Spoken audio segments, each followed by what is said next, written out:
সবজি মশলাটা দিই সেটা শেষ হয়ে গেছে। তো চলো আজকে আবার বানিয়ে দেখাচ্ছি আমি কি কি দিয়ে সবজি মশলা বানাই। শুকনো লঙ্কা আছে, জিরে আছে, মৌরি আছে, পাঁচফোড়ন আছে, ধনে আছে। এগুলোকে পুরো ড্রাই রোস্ট করে নেবো।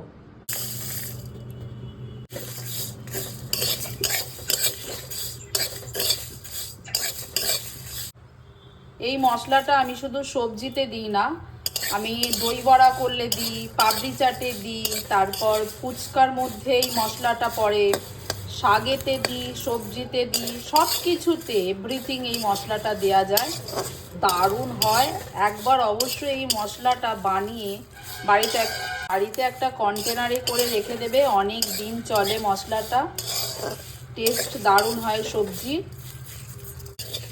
শেষ হয়ে গিয়েছিল, আমাকে বানাতে হতো, তাই আপনাদের সাথে শেয়ার করলাম। এটা এবারে আমি মিক্সারেতে পেস্ট করে নেব। আর একটু এটা ভাজা ভাজা হবে, একটু লাল লাল করে ভাজবো। দেখো কীরকম ফটফট করে আওয়াজ হচ্ছে, তার মানে এবার এটা প্রায় হয়ে এসেছে।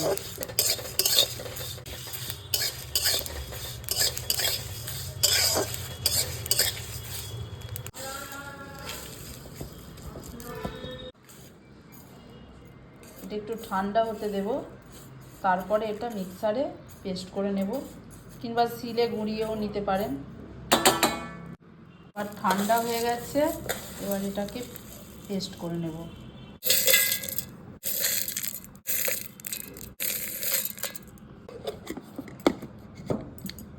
এইভাবে মিহি করে পেস্ট করতে হবে, একটা জায়গায় কন্টেনারে তুলে রাখতে হবে।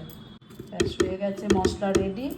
একবার বাড়িতে এই মশলাটা বানিয়ে সবজিতে দিয়ে খাবেন আর আমাকে কমেন্ট করতে ভুলবেন না কেমন ছিল এই সবজি মশলাটা।